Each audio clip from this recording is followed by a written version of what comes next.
यूथाइफ्रो एक डायलॉग है प्लेटो का, जो उन 4 डायलॉग्स में से एक है जो सोक्रेटिस के ट्रायल के बारे में है। वो 4 डायलॉग्स हैं यूथाइफ्रो, फेडो, क्रिटो और अपोलॉजी। यूथाइफ्रो शुरू इस तरह होता है कि सोक्रेटिस कोर्ट ऑफ एथेंस के बाहर होता है और उसको यूथाइफ्रो नज़र आता है। तो सोक्रेटिस के ऊपर चार्जेस लगे होते हैं, इम्पाइटी के, ब्लास्फेमी के और करप्टिंग द यूथ के चार्जेस लगे होते हैं, और वो कोर्ट के बाहर खड़ा होता है। He is about to face his trial.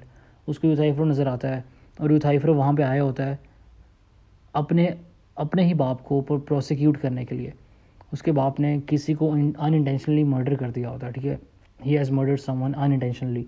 तो वो अपने ही बाप को प्रोसिक्यूट करने आया होता है कोर्ट में। सोक्रेटिस यूथाइफ्रो को देखता है, वो कहता है यार कि अगर तुम if you prosecuting your own father, तो तुम तो मतलब यू शुड नो होलीनेस, तुम बड़े रिलीजियस काइंड ऑफ पर्सन हो गए क्योंकि तुम अपने ही बाप को प्रोसिक्यूट कर रहे हो। तो तुम थोड़ा मुझे बताओ कि होलीनेस क्या चीज़ होती है, ताकि मैं अपने ट्रायल को भी आसानी से प्रोसीड कर सकूं। अब सोक्रेटिस जब मांगता है एक डेफिनेशन होलीनेस की यूथाइफ्रो से, तो यूथाइफ्रो सजेस्ट करता है कि होलीनेस होती है परसिक्यूटिंग रिलीजियस ऑफेंडर्स। सोक्रेटिस को ये डेफिनेशन बड़ी अनसेटिस्फाइंग लगती है और वो कहता है कि there are many holy deeds aside from that of persecuting offenders. तो ये एक इंक्लूसिव डेफिनेशन नहीं है, this is perhaps invalid. Euthyphro अपनी स्टेटमेंट रिवाइज करता है और एक और डेफिनेशन देता है होलीनेस की। वो सजेस्ट करता है कि what is holy is what is agreeable to the God's.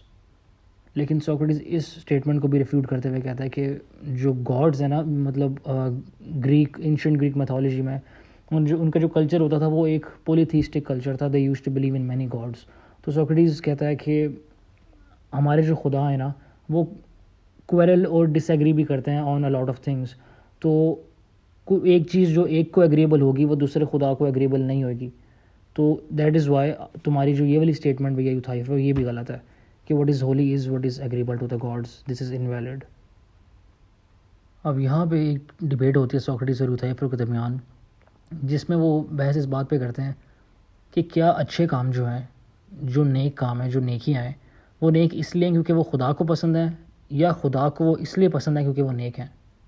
Are pious deeds pious because they are loved by God, और does God love them because they are पायस।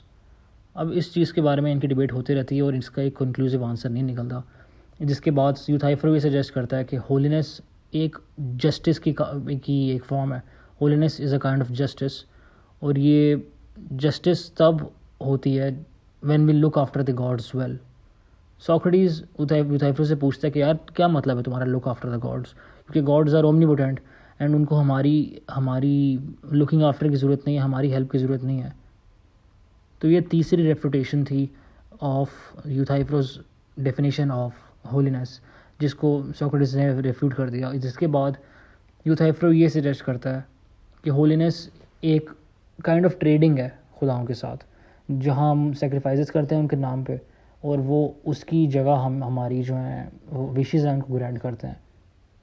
ये जो सेक्रीफाइसेस हम करते हैं उनके नाम में, वो उनकी मदद नहीं करते, they it does not help them in any way, लेकिन सिंपली ग्रेटिफाई करते हैं उनको। सोक्रेटिस अब इस डेफिनेशन को भी रिफ्यूट करता है, और जब वो ये सवाल करता ही है यूथाइफ्रो से उसको रिफ्यूट करने के लिए, तो यूथाइफ्रो कहता है यार मेरी बस हो गई है, तुम मेरे से सवाल ही करी जा रहे हो, I have to go in court, हम इस चीज़ को बाद में देखेंगे, will figure what holiness is later on. तो यहाँ पे डायलॉग ख़त्म हो जाता है।